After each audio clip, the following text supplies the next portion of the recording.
Assalamualaikum warahmatullahi wabarakatuh. Saya Wildayani, mahasiswi UIN Suskar Riau. Saya berasal dari jurusan Pendidikan Islam Anak Usia Dini atau yang lebih dikenal dengan sebutan PAUD. Sebelum memulai wawancara saya ingin memperlihatkan anak-anak sedang belajar atau sedang berbaris di TK Muara Kasih.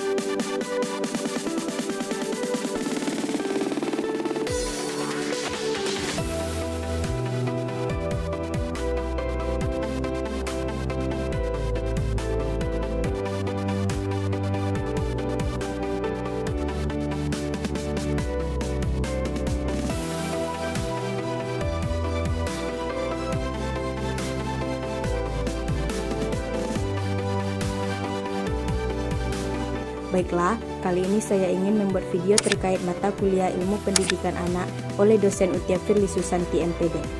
Dengan judul hasil wawancara program kegiatan pendidikan di TK Muara Kasih pada COVID-19.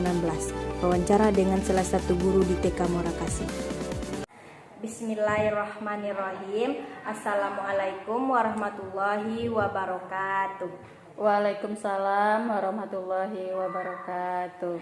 Selamat pagi Bunda. Pagi Wilda. Bagaimana kabarnya Bunda?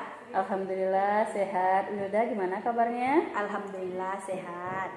Baiklah, sebelumnya saya mengucapkan terima kasih kepada Bunda Desi Perwanti, SPD, selaku Kepala Sekolah di TK Muara Kasih, yang telah memberikan waktu dan kesempatannya kepada saya, sehingga mengizinkan saya untuk melakukan observasi wawancara di TK Muara Kasih. Perkenalkan, nama saya Wildayani, NIM 1211092450 dari kampus UIN Suskar Riau, Fakultas Tarbiyah dan Keguruan, jurusan Pendidikan Islam Anak Usia Dini, mata kuliah Ilmu Pendidikan Anak oleh dosen Utia Firly Susanti SPD. Sebelum kita memulai wawancara, apakah ada yang Bunda dipertanyakan kepada saya? Oke, terima kasih Wilda sudah datang ke sekolah kami, dan kami merasa sangat bangga karena ada kedatangan tamu khusus, yaitu dari salah satu dari mahasiswi UIN Suskar Riau. Oke, di sini Ibu mau bertanya. Tadi Wilda sudah menyebutkan jurusan yang Wilda ambil di UIN Suskar Riau, yaitu PAUD, Pendidikan Islam Anak Usia Dini. Jadi di sini Ibu mau bertanya, apa sih motivasi Wilda untuk mengambil jurusan tersebut? Baiklah Bunda, saya akan menjawab pertanyaan dari Bunda. Yang pertama, saya ingin menjadi guru. Yang kedua, saya ingin mengembangkan bakat dan kreativitas. Yang ketiga, yaitu pada dasarnya pendidikan Islam anak usia dini itu adalah awal pertama jenjang pendidikan, di mana disitulah kita dapat membentuk karakter anak-anak, apakah kita bisa membentuk sebaik mungkin atau tidak, karena pendidikan Islam anak usia dini itu adalah fondasi utama dalam pendidikan. Ya, terima kasih atas jawaban dari Wilda. Ibu bangga sama Wilda, ternyata Mbak Wilda baru masuk kuliah tetapi sudah bisa menjawab pertanyaan dari Ibu. Itu bisa menggambarkan bahwa Wilda betul-betul ingin mengambil jurusan pendidikan usia dini, yaitu berarti Wilda besok menjadi guru ya. Oke, iya Wilda, sesuai yang Wilda terangkan tadi, kalau pendidikan anak usia dini itu memang adalah fondasi awal pendidikan. Kalau kita berhasil mendidik anak usia dini dengan baik itu dari nilai agama dan moralnya dan yang lainnya, berarti kita berhasil menjadi guru anak usia dini yang baik.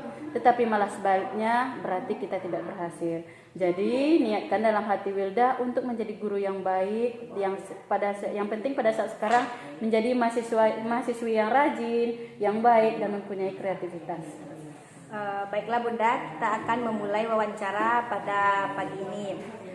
Yang pertama, bagaimana program kegiatan pendidikan di lembaga TK tersebut terhadap proses pembelajaran baik di usia 4-5 atau 5-6 tahun?